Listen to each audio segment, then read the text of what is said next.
अस्सलाम वालेकुम साइटेरियस, मैं हारिस अज़मी प्रोफेशनल एस्ट्रोलॉजर आपकी खिदमत में हाजिर हूँ इस हफ्ते की प्रोफेशनल कैलकुलेशंस लेकर। मैंने इस हफ्ते सैजिटेरियस पर बड़ी मेहनत की, बहुत बारीकी से इनको चेक किया। इनका ग्रोथ रेशो अनएक्सपेक्टेडली बुलंद सतह पर पहुंचा हुआ है। अनएक्सपेक्टेड तो नहीं कह सकता हूँ मैं, असल में 16 साल में इतना ताकतवर नहीं देखा सैजिटेरियस को जितना मैंने अब देखा।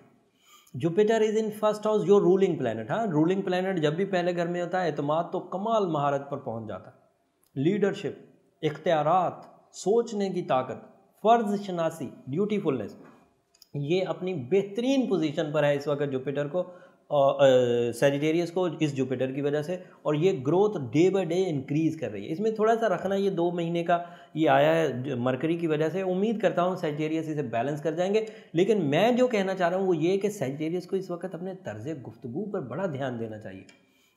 उनकी बातों को लोग पिंच बहुत करेंगे, लोग उनकी बातों को हवा बड़ा बनाएंगे, बतंगड़। तो केयरफुल रहें बातों, छोटे सतह पर भी बड़ी सतह पर भी। अगर सैजिटेरियन कोई हुक्मरान लेवल पर है, जानते तो होंगे आप कौन है, तो उनको भी ये ध्यान में रखना चाहिए। लीडर हैं किसी कंपनी के तो उनको भी ध्यान रखना चाहिए। लीडर हैं किसी घर के तो उसको भी ध्यान रखना चाहिए कि उनकी बात दूसरों के दिलों पर और दिमागों पर बड़ा असर डालेगी। पॉजिटिव होगी तो भी और नेगेटिव होगी तो भी। तो ज़रा अगर आप अपनी बात को अच्छे अंदाज से पेश करेंगे तो दूसरों से अपने मकासद की तकमील भी कर पाएंगे और उसका रिज़ल्ट आपको भी इरिटेट नहीं करेगा। अदरवाइज तसादुम की फ़िज़ा पैदा होगी। और ये गोल्डन सीज़न जो मरकरी की वजह से 80 दिन का हमारा वेस्ट हो रहा है, ये गोल्डन सीज़न वेस्ट नहीं होगा। अब तसादम होगा नहीं, प्लेजेंट चलता रहेगा। चलें, ग्रोथ नहीं हो रही तो एवरेज अचीवमेंट्स तो होंगी। 17 अप्रैल के बाद फिर ग्रोथ शुरू हो जाएगी। और इस हफ्ते 2 मार्च को, ये 24 फरवरी से 2 मार्च तक का हफ्ता है ये, तो 2 मार्च को आपको वीनस भी 3rd हाउस में मिल जाएगा।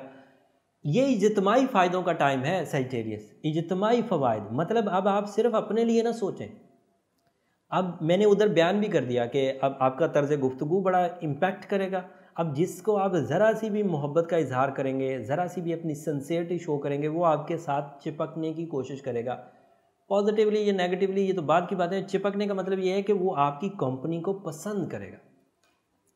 अब अगर आपने अपनी फैमिली लाइफ में किसी को किसी काम के करने या किसी सपोर्ट करने का कमिट किया है तो वो आपकी तरफ तवज्जो बहुत देगा। फिर वीनस के वहाँ आ जाने से उस तवज्जो का इम्पैक्ट बड़ा मुस्बत होगा। लाइक आप अगर उसका काम निकाल दें, हेल्प आउट कर दें, या उसे नॉलेज दे दें, या उसे मटीरियली कुछ सपोर्ट कर दें, या इस तरह की कोई भी स्पिरिचुअली सपोर्ट करें, मॉरली सपोर्ट करें, उसके लिए कुछ टाइम ही निकाल लें, उसके लिए कोई मोहब्बत का ही इजहार करें, तो ये सारी चीज़ें सपोर्ट में ही आती हैं और इसके इवज़ वहाँ से फर्माबरदारी मिलेगी। और इस तरह की फर्माबरदारी पीआर को बड़ा इंक्रीज़ किया करती है। इस तरह की फर्माबरदारी आपकी इमेज को बड़ा पॉजिटिव कर देती है। इम्पैक्ट ऑफ पब्लिक इमेज बड़ा हाई हो जाता है लोग, और ये सिंसियरिटी कई सालों तक मेंटेन रहती है। तो है ये कुछ हफ्तों की प्रैक्टिस, है ये कुछ हफ्तों की कोशिशें, और चलेंगी कई लंबे टाइम तक के लिए। तो इसे ज़रूर इख्तियार करें। जो लोग मशहूर सैजिटेरियस हैं वो तो इसे ज़रूर ही इख्तियार करें।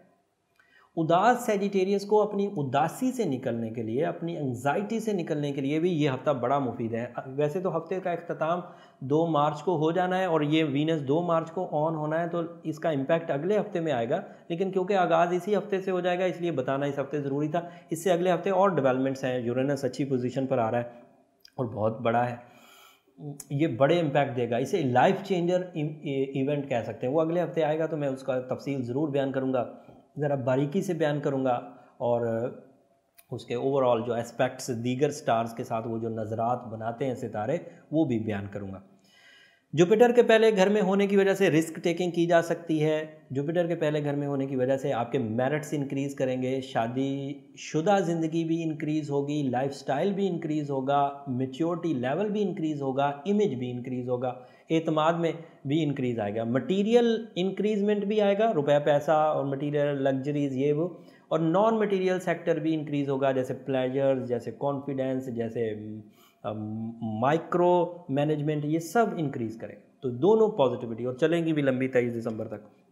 वीनस की पॉजिटिविटी लव सेक्टर के लिए अच्छी है, वीनस की पॉजिटिविटी फैमिली लाइफ के लिए बहुत अच्छी है, मेंटल पीस के लिए बहुत अच्छी है। मरकरी थोड़ा ट्रबल दे रहा है और ये ट्रबल तो देता रहेगा, अगले हफ्ते तो इसकी ट्रबल और सीवियर होगी, रेट्रोग्रेड हो रहा है, और इस हफ्ते हबूत में है, कमज़ोर हालत में है। तो दोनों ही सूरतों में आपको थोड़ा मैनेज करना होगा। एज अ सैजिटेरियस हम लोगों ने जब इनकी 60 2017 से पहले चल रही थी, 17 अगस्त से, तो उसी वक्त इन्हें ब्लू सफ़ायर पहनने का बोला था। अगर उस दौर के सैजिटेरियस ब्लू सफ़ायर पहने हुए हैं तो वही पहने रखें, उससे हमें कॉस्मिक एनर्जी मिल जाएगी। थोड़ा सा अपने माइंड को और मूड को स्विंग होने से, उसको जल्द टेपर होने से बचाएं। अगर कोई न्यू सैजिटेरियस है और न्यू स्टोन की तरफ जाना चाह रहा है तो फिर वो येलो सफ़ायर या रूबी की तरफ जाए, दैट इज़ मोर इफेक्टिव। आपने ये देखा होगा सैजिटेरियस कि मैं अक्सर ही ये बयान करता हूँ कि रूबी, एमरल्ड, येलो सफ़ायर ये वो रिलायबल स्टोन्स हैं जिनका इम्पैक्ट लाइफ पर बहुत ही प्रॉपर और बोल्ड अंदाज से आता है। छोटे स्टोन्स भी रेडियो एक्टिव होते हैं, उनकी रेडिएशन, उनकी स्पेसिफिक ग्रेविटी, उनका रिफ्लेक्टिव इंडेक्स भी हमारी ज़िंदगी पर असर करता है, लेकिन वो बहुत छोटा होता है, अनरीडेबल।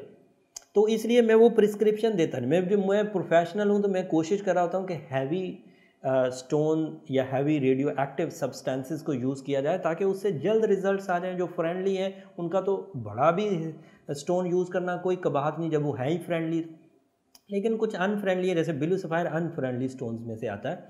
तो अगर कोई सैजिटेरियस अपने अंदर ब्लू सफ़ायर के वेयर करने के बाद इरिटेट होता हुआ देखे, फ्रस्ट्रेट होता हुआ देखे, तो वो फिर ब्लू सफ़ायर की तरफ ना जाए, वो फिर येलो सफ़ायर या गोल्डन टोपाज की तरफ जाए, या फिर वो अपना इनफरादी जायचा एक दफ़ा ज़रूर चेक करवा लें। नंबर नीचे चलते रहते हैं, आप उन पर कॉल करके अपना अपॉइंटमेंट ले सकते हैं। उससे भी ये चेक हो जाएगा कि आपको स्टोन इम्पैक्ट है या अदरवाइज़ आप किसी मर्ज़ में मुब्तला है।